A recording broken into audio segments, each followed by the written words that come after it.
सूत्र के पहले संदर्भ, यह छोटी सी कहानी है। भगवान राजगृह में विहरते थे। उसी समय राजगृह में घटी यह घटना है। उस महानगर में दो छोटे लड़के सदा साथ साथ खेलते थे। उनमें बड़ी मैत्री थी। अनेक प्रकार के खेल वे खेलते थे। आश्चर्य की बात यह थी कि एक सदा जीतता था और दूसरा सदा हारता था। और भी आश्चर्य की बात यह थी कि जो सदा जीतता था वह हारने वाले से सभी दृष्टियों से कमजोर था। हारने वाले ने सब उपाय किए पर कभी भी जीत ना सका। खेल चाहे कोई भी हो, उसकी हार सुनिश्चित ही थी। वह जीतने वाले के खेल के ढंगों का सब भांति अध्ययन भी करता था। जानना जरूरी था कि दूसरे की जीत हर बार क्यों हो जाती, क्या राज। एकांत में अभ्यास भी करता था, पर जीत न हुई सो न हुई। एक बात जरूर उसने परिलक्षित की थी कि जीतने वाला अपूर्व रूप से शांत था। जीत के लिए कोई आतुरता भी उसमें नहीं थी, कोई आग्रह भी नहीं था कि जीतूं ही। खेलता था अनाग्रह से, फलाकांक्षा नहीं थी और सदा ही केंद्रित मालूम होता था, जैसे अपने में ठहरा है। और सदा ही गहरा मालूम होता था, छिछला नहीं था, ओछा नहीं था। उसके अंतस में जैसे कोई लौ निष्कंप जलती थी। उसके पास एक प्रसादपूर्ण आभा मंडल भी था। इसलिए उससे बार बार हार के भी हारने वाला उसका शत्रु नहीं हो गया था, मित्रता कायम थी। जीत भी जाता था जीतने वाला तो कभी अहंकार से न भरता था, जैसे ये कोई खास बात ही न थी। खेल अपने में पूरा था, जीते कि हारे इससे उसे प्रयोजन नहीं था, मगर जीतता सदा था।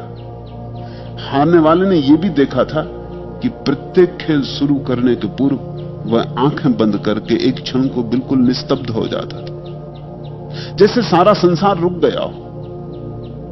उसके ओंठ जरूर कुछ बुदबुदाते थे, जैसे वह कोई प्रार्थना करता हो या कि मंत्रोच्चार करता हो या कि कोई स्मरण करता हो।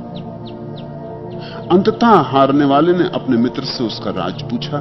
क्या करते हो, उसने पूछा। हर खेल शुरू होने के पहले किस लोक में खो जाते हो?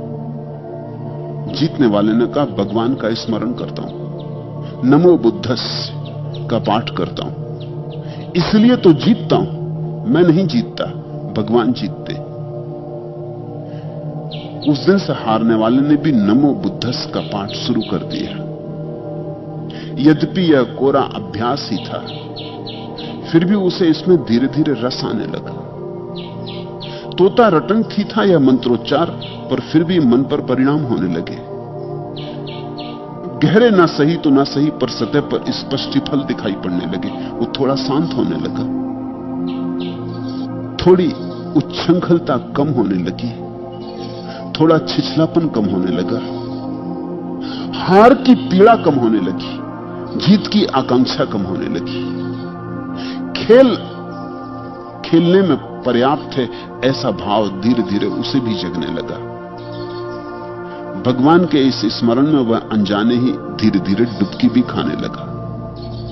शुरू तो किया था परिणाम के लिए कि खेल में जीत जाऊं, लेकिन धीरे धीरे परिणाम तो भूल गया और स्मरण में ही मजा आने लगा। पहले तो खेल के शुरू में याद करता था, फिर कभी एकांत मिल जाता तो बैठ के नमो बुद्धस्य नमो बुद्धस्य नमो बुद्धस्य का पाठ करता। फिर तो खेल गौण होने लगा और पाठ प्रमुख हो गया। फिर तो जब कभी पाठ करने से समय मिलता तो ही खेलता। रात भी कभी नींद खुल जाती तो बिस्तर पे पड़ा पड़ा नमो बुद्धस्य का पाठ करता। उसे कुछ ज्यादा पता नहीं था कि क्या है इसका राज, लेकिन स्वाद आने लगा। एक मिश्री उसके मुंह में घुलने लगी। छोटा बच्चा था, शायद इसलिए सरलता से बात हो गई। जितने बड़े हम हो जाते उतने विकृत हो जाते। सरल था। कूड़ा कचरा जीवन ने अभी इकट्ठा ना किया था, अभी स्लेट कोरी थी। जो बच्चे बचपन में ध्यान की तरफ लग जाएं, धन्य भागी हैं। क्योंकि जितनी देर हो जाती है उतना ही कठिन हो जाता है, जितनी देर हो जाती है उतनी ही अड़चनें बढ़ जाती। फिर बहुत सी बाधाएं हटाओ तो ध्यान लगता है, और बचपन में तो ऐसे लग सकता है, इशारे में लग सकता है। क्योंकि बच्चा एक अर्थ में तो ध्यानस्थ है ही, अभी संसार पैदा नहीं हुआ है, अभी कोई बड़ी महत्वाकांक्षा पैदा नहीं हुई। छोटी सी महत्वाकांक्षा थी कि खेल में जीत जाऊं, और तो कोई बड़ी महत्वाकांक्षा नहीं थी। राष्ट्रपति नहीं होना, प्रधानमंत्री नहीं होना, धनपति नहीं होना, पद प्रतिष्ठा का मोह नहीं था। गिल्ली डंडा खेलता होगा, इसमें जीत जाऊं, छोटी सी महत्वाकांक्षा थी, थोड़े ही स्मरण से टूट गई होगी। थोड़ा सा जाल मन ने फैलाया था, थोड़े ही स्मरण से कट गया होगा। एक खुला आकाश उसे दिखाई पड़ने लगा। धीरे धीरे उसके सपने खो गए, और दिन में भी उठते बैठते एक शांत धारा उसके भीतर बहने लगी। एक दिन उसका पिता गाड़ी लेके उसके साथ जंगल गया, और लकड़ी से गाड़ी लाद घर की तरफ लौटने लगा। मार्ग में शमशान के पास बैलों को खोलकर वे थोड़ी देर विश्राम के लिए रुके। दोपहरी थी और थक गए थे, लेकिन उनके बैल दूसरों के साथ राजगृह में चले गए। वे तो सोए थे और बैल नगर में प्रविष्ट कर गए। पिता बेटे को वहीं गाड़ी के पास छोड़ गाड़ी को रखाने की कह नगर में बैलों को खोजने गया। बैल मिले तो, लेकिन तब जबकि सूर्य ढल गया था और नगर द्वार बंद हो गए थे, सो वह नगर के बाहर ना आ सका। बेटा नगर के बाहर रह गया, बाप नगर के भीतर बंद हो गया। अंधेरी रात, बाप तो बहुत घबराया। शमशान में पड़ा छोटा सा बेटा, क्या गुजरेगी उस पर। बाप तो बहुत रोया चिल्लाया, लेकिन कोई उपाय ना था। द्वार बंद हो गए, सो द्वार बंद हो गए, और लकड़हारे की सुने भी कौन, और लकड़हारे के बेटे का मूल्य भी कितना। द्वारपालों से सिर फोड़ा होगा, चिल्लाया होगा, रोया होगा। उन्होंने कहा कुछ नहीं हो सकता, बात समाप्त हो गई। अंधेरी रात, अमावस की रात, और वो छोटा सा लड़का मरघट पे अकेला। लेकिन उस लड़के को भय न लगा। भय तो दूर, उसे बड़ा मजा आ गया। ऐसा एकांत उसे कभी मिला ही न था। गरीब का बेटा था, छोटा सा घर होगा, एक ही कमरे में सब रहते होंगे, और बच्चे होंगे, मां होगी, पिता होगा, पिता के भाई होंगे, पत्नियां होंगी पिता के भाइयों की, बूढ़ी दादी होगी, दादा होंगे, न मालूम कितनी भीड़ भाड़ होगी। कभी ऐसा एकांत उसे न मिला था। ये अमावस की रात, आकाश तारों से भरा हुआ, ये मरघट का सन्नाटा, जहां एक भी आदमी दूर दूर तक नहीं, नगर के द्वार दरवाजे बंद, सारा नगर सो गया। ये अपूर्व अवसर था। ऐसी शांति और सन्नाटा उसने कभी जाना नहीं था। वो बैठ के नमो बुद्धस का पाठ करने लगा।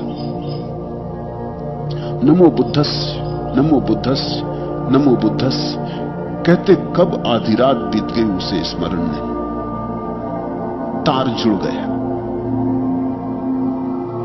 संगीत जम गया, वीणा बजने लगी। पहली दफा ध्यान की झलक मिली। शांति तो मिली थी अब तक, रस भी आना शुरू हुआ था, लेकिन अब तक बूंद बूंद था। आज डुबकी खा गया, आज पूरी डुबकी खा गया, आज डूब गया, बाढ़ आ गई। ऐसा नमो बुद्धस, नमो बुद्धस, नमो बुद्धस कहता कहता गाड़ी के नीचे सड़क पर सो गया। यह साधारण नींद न थी, नींद भी थी और जागा हुआ भी था। यह समाधि थी। उसने उस रात जो जाना, उसी को जानने के लिए सारी दुनिया तड़फ थी। उस लकड़हारे के बेटे ने उस रात जो पहचाना, उसको बिना पहचाने कोई कभी संतुष्ट नहीं हुआ, सुखी नहीं हुआ। सुख बरस गया, उसका मन मगन हो उठा। शरीर सोया था और भीतर कोई जागा था, सब रोशन था, उजियारा ही उजियारा था, जैसे हजार हजार सूरज एक साथ जग गए हो, जैसे जीवन सब तरफ से प्रकाशित हो उठा। किसी कोने में कोई अंधेरा न था। वह किसी और ही लोक में प्रवेश कर गया। वह इस संसार का वासी न रहा। जो घटना किसी दूसरे के लिए अभिशाप हो सकती थी, उसके लिए वरदान बन गई। मरघट का सन्नाटा मौत बन सकती थी छोटे बच्चे की, लेकिन उस बच्चे को अमृत का अनुभव बन गई। सब हम पर निर्भर है। वही अवसर मृत्यु में ले जाता, वही अमृत में। वही अवसर वरदान बन सकता, वही अभिशाप। सब हम पर निर्भर है। अवसर में कुछ भी नहीं होता। हम अवसर के साथ कैसे चैतन्य का प्रवाह लाते हैं, इस पर सब निर्भर होता।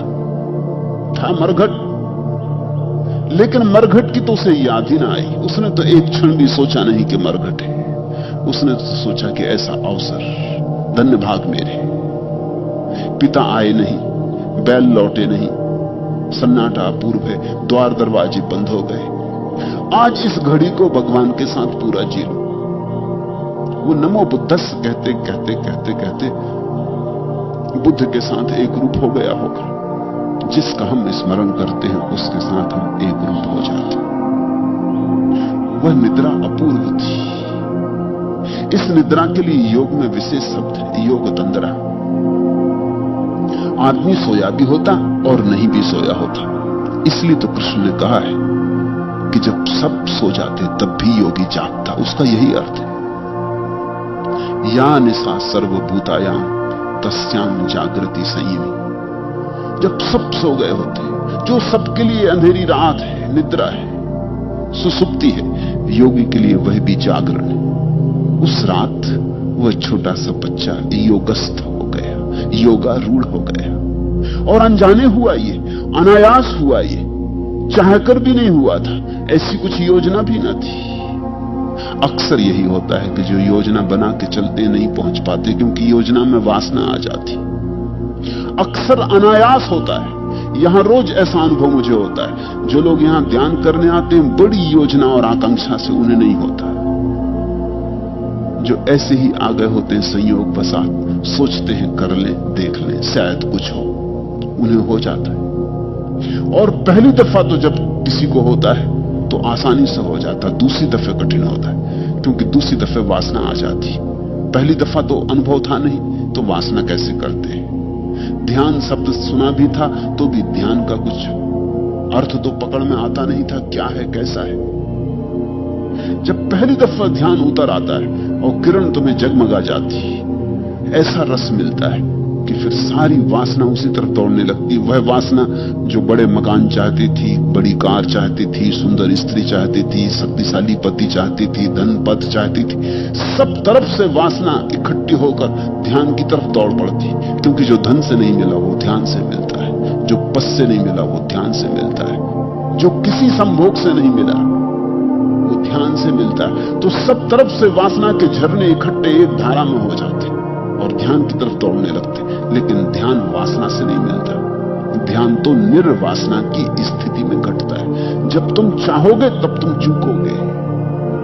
तो तुम्हें यह हैरानी हो कि इस छोटे से बच्चे ने चाहा तो नहीं था, यह घटना कैसे घट गई। ये बात सार्थक है। घटना ऐसे ही घटती है, अनायास ही घटती है। इस जगत में जो भी श्रेष्ठ है वो मांगने से नहीं मिलता। मांगने से तो हम भिखारी हो जाते। बिना मांगे मिलता है। बिन मांगे मोती मिले, मांगे मिले न चून। उसने मांगा भी नहीं था। उसे तो एक अवसर मिल गया कि अंधेरी रात, ये आकाश में झिलमिलाते तारे, ये सन्नाटा, ये चुप्पी, ये नीरव ध्वनि, ये मरघट। वो तो बैठ गया, किसी खास वजह से नहीं। कुछ लक्ष्य न था सामने। उसने शास्त्र भी न पढ़े थे, शास्त्र सुने भी न थे, संतों की वाणी भी नहीं सुनी थी, लोभ का कोई कारण भी नहीं था। वो किसी मोक्ष, किसी भगवान के दर्शन करने को उत्सुक भी नहीं था, कोई निर्वाण भी नहीं पाना चाहता था। मगर ये मौका था सन्नाटे का, और धीरे धीरे उसे नमो बुद्धस के अतिरिक्त कुछ बचा भी नहीं था उसके पास। करता भी क्या, बाप आया नहीं, बैल लौटे नहीं, घर जाने का उपाय नहीं, नगर के द्वार दरवाजे बंद हो गए, करता भी क्या। वो तो बहुत दिन से जब भी मौका मिलता था, एकांत मिलता था, नमो बुद्धस्स करता था, नमो बुद्धस्स करने लगा, डोलने लगा, जैसे सांप डोलने लगता है बीन सुन के। ऐसा मंत्रोच्चार अगर कोई बिना किसी वासना के करे तो तुम्हारे भीतर की चेतना डोलने लगती, एक अपूर्व नृत्य का समायोजन हो जाता। चाहे शरीर ना भी हिले, भीतर नृत्य खड़ा हो जाता। डोलते डोलते लेट गया, गाड़ी के नीचे सो गया, सोया भी था और जागा भी था। इस जगत का जो सबसे महत्वपूर्ण अनुभव है वो यही है, सोए भी और जागे भी। अभी तो हालत उल्टी है, जागे हो और सोए हो। अभी लगते हो कि जागे हो और बड़ी गहरी नींद है, आंख खुली है और भीतर नींद समाई है। इससे उल्टी भी घटना घटती है। अभी तो तुम शीर्षासन कर रहे हो, सिर के बल खड़े हो, जागे हो और सोए हो। जिस दिन पैर के बल खड़े होगे वही तो बुद्धत्व का अर्थ है, पैर पर खड़े हो जाना।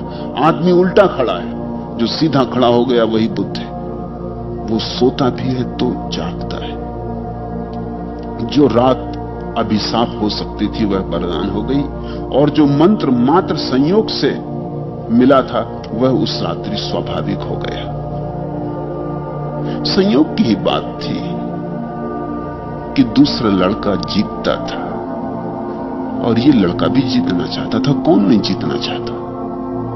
बूढ़े तक जीत के भाव से मुक्त नहीं होते, तो बच्चों से तो आशा नहीं की जा सकती। बूढ़ों को तो क्षमा नहीं किया जा सकता, क्योंकि जिंदगी बीत गई, अभी तक कितना भी नहीं सीखे कि जीतने में कुछ सार नहीं, हारने में कोई हारता नहीं, जीतने में कोई जीतता नहीं। यहां हार और जीत सब बराबर है, क्योंकि मौत सबको एक सा मिटा जाती है। हारे हुए मिट्टी में गिर जाते, जीते हुए मिट्टी में गिर जाते। ये तो छोटा बच्चा था, इसको तो हम क्षमा कर सकते हैं। ये जीतना चाहता था, इसने सब उपाय कर लिए थे, इसने सब तरह से निरीक्षण किया था कि जीतने वाले की कला क्या है, क्यों जीत जाता है, मैं क्यों हार जाता हूं। शक्तिशाली था जीतने वाले से, इसलिए बात बड़ी आश्चर्य की थी, इसकी शक्ति का स्रोत कहां है, क्योंकि शरीर से मैं बलवान हूं, जीतना मुझे चाहिए गणित के हिसाब से। लेकिन जिंदगी बड़ी अजीब है, यहां गणित के हिसाब से कोई बात घटती कहां, यहां गणित को मानकर जिंदगी चलती कहां। यहां कभी कभी कमजोर जीत जाते हैं और शक्तिशाली हार जाते हैं। देखते पहाड़ से जल की धारा गिरती, चट्टान पर गिरती है। जब चट्टान पर पहली दफा जल की धारा गिरती होगी तो चट्टान सोचती होगी, अरे पागल, मुझको तोड़ने की कोशिश कर रही। और जल इतना कोमल है, इतना स्त्रीण है, और चट्टान इतनी परुष और इतनी कठोर, मगर एक दिन चट्टान टूट जाती है, रेत होकर बह जाएगी चट्टान।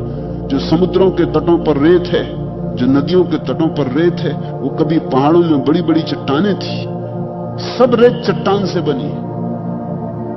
और चट्टानें टूटती हैं जल की सूक्ष्म धार से, कोमल धार से। कोमल धार अंततः जीत जाती है, मगर धार में कुछ बात होगी, जीतने का कुछ राज होगा। इस जगत में सब कुछ गणित के हिसाब से नहीं चलता। इस जगत का कुछ सूक्ष्म गणित भी है। तो सब ऊपर के उपाय कर लिए होंगे उस लड़के ने, कैसे खेलता है उसका एकांत में अभ्यास भी किया था, मगर फिर भी हार गया, न जीता सो न जीता। पूछना नहीं चाहता था उससे, क्योंकि उससे क्या पूछना उसके जीतने का राज। चुपचाप निरीक्षण करता था। जब कोई उपाय न बचा होगा तो उसने पूछा। एक ही बात अनपूछी रह गई थी कि हर खेल शुरू करने के पहले वह लड़का आंख बंद करके खड़ा हो जाता, उसके ओंठ कुछ बुदबुदाते, तब एक अपूर्व शांति उसके चेहरे पर मालूम होती, एक रोशनी झलकती है।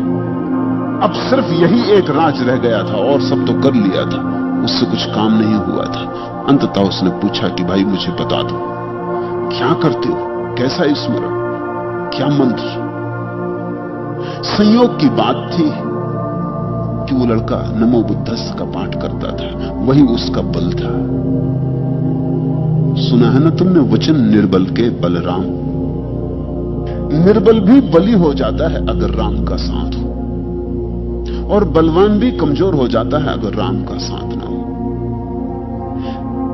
यहां सारा बल राम का बल है।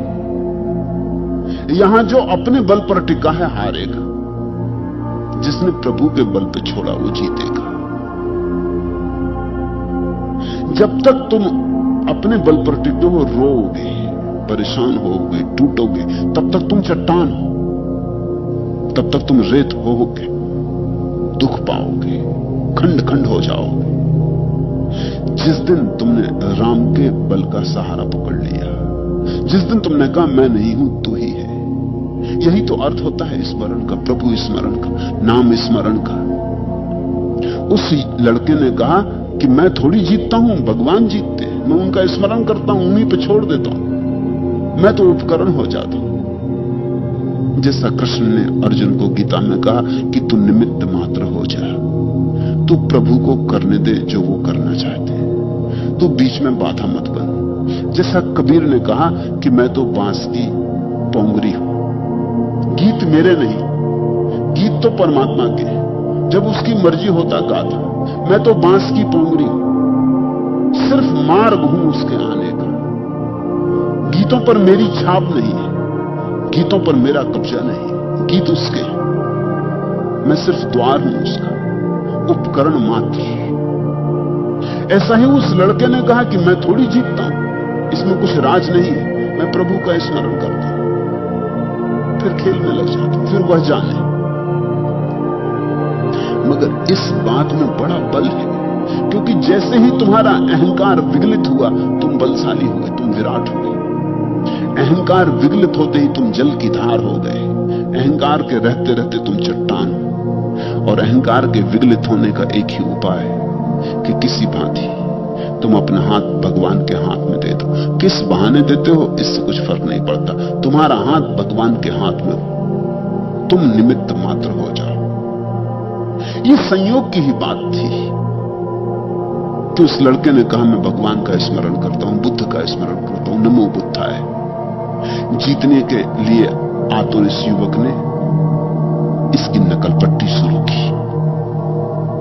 ख्याल रखना, कभी कभी गलत कारणों से भी लोग ठीक जगह पहुंच जाते हैं। कभी कभी संयोग भी सत्य तक पहुंचा देता है। कभी कभी तुम जो शुरू करते हो वो कोई बहुत गहरा नहीं होता है, लेकिन शुरू करने से ही यात्रा का पहला कदम पड़ जाता है। मेरे पास लोग आते, वो कहते हैं संन्यास हम लेना चाहते हैं, लेकिन कपड़े रंगने से क्या होगा?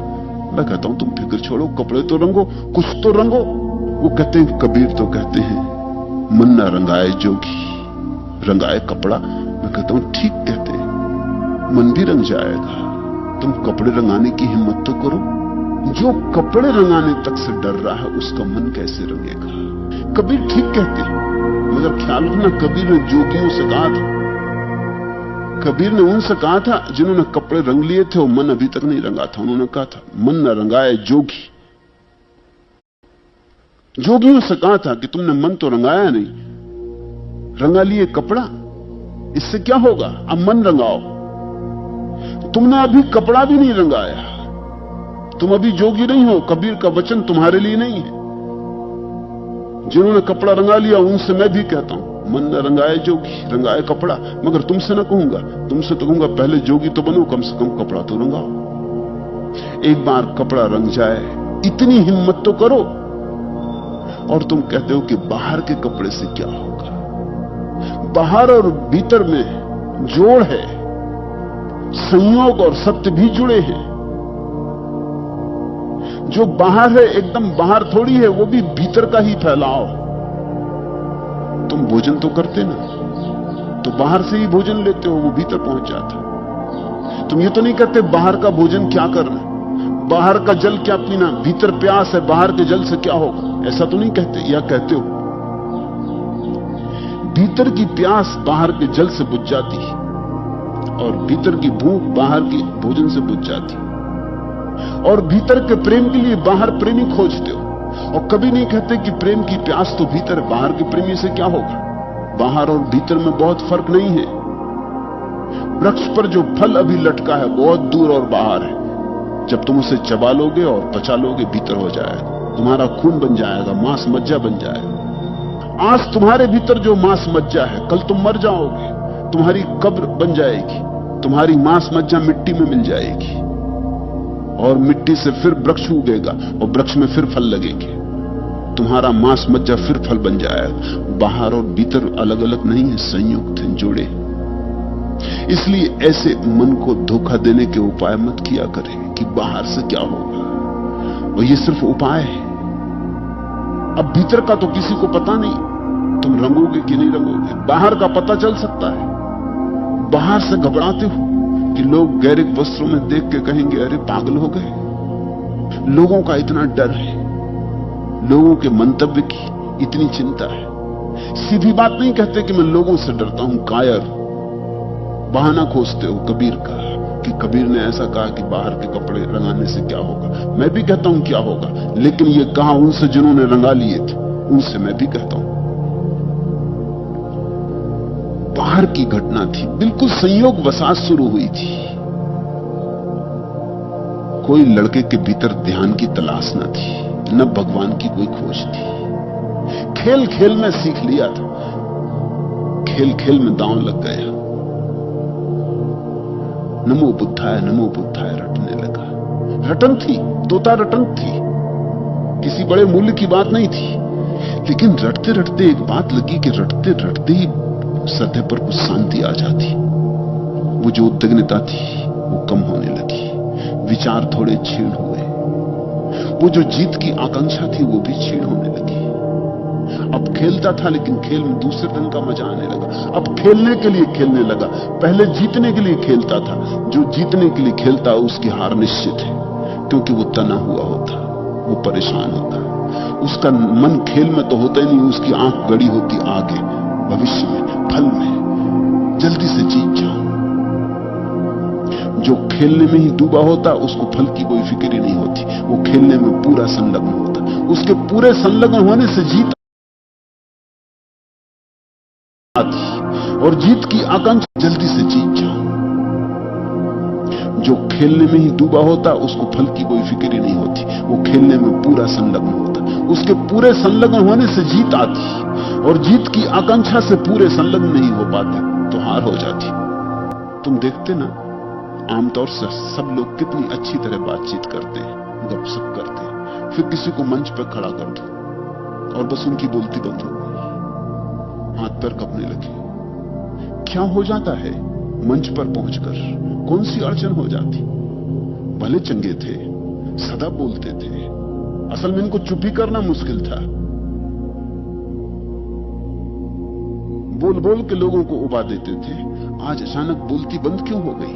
आज पहली दफा लोगों को सामने बैठे देख के इनको एक ख्याल पकड़ गया कि आज कुछ ऐसा बोलना है कि लोग प्रभावित हो जाए। बस अड़चन हो गई।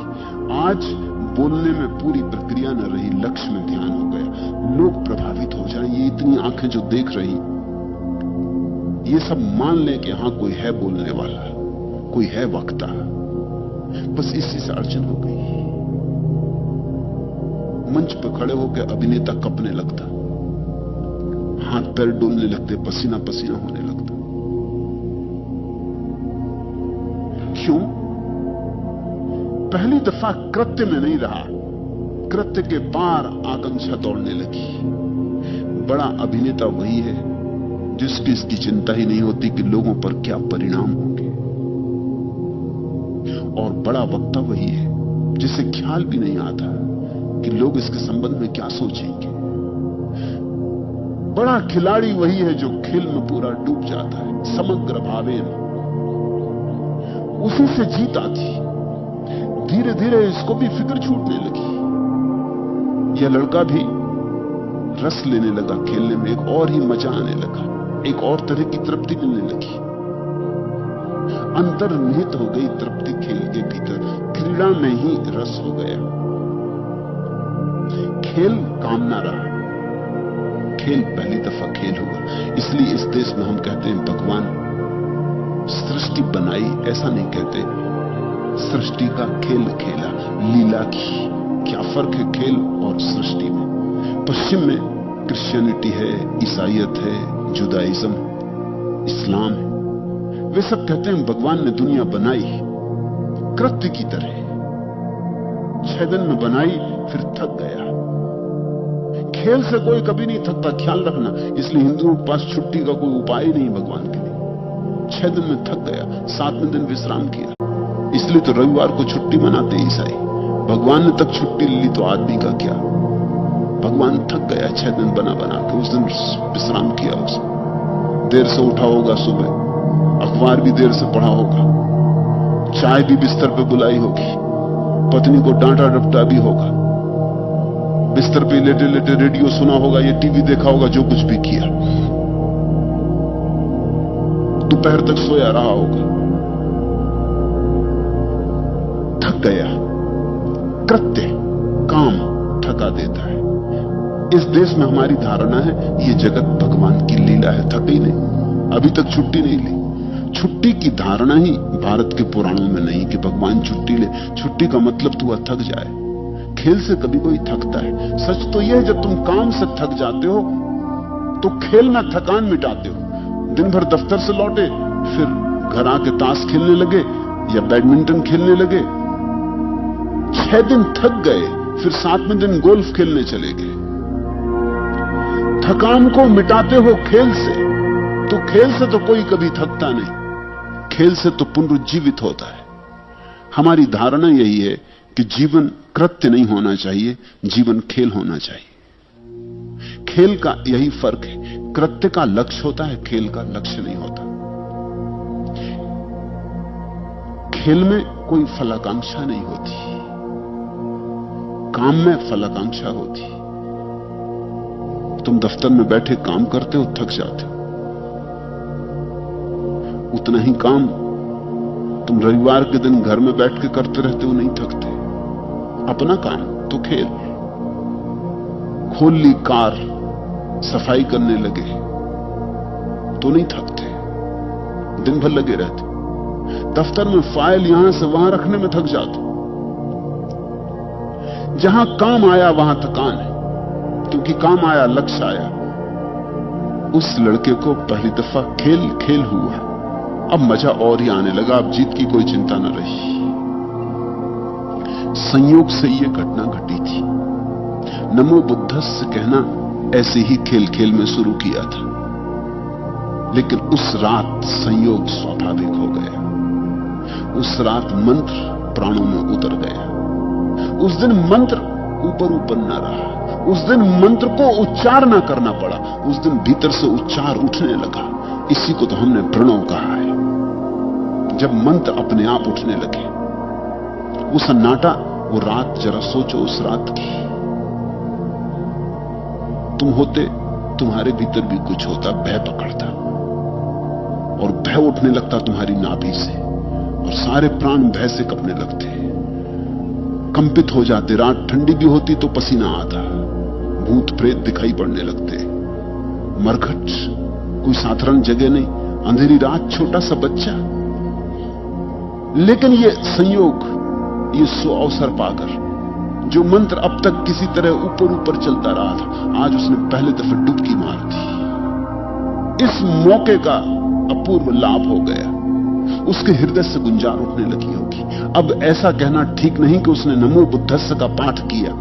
अब तो ऐसा कहना ठीक होगा, नमो बुद्धस्स का पाठ हुआ। उस अपूर्व अवसर के बीच ये घटना घटी।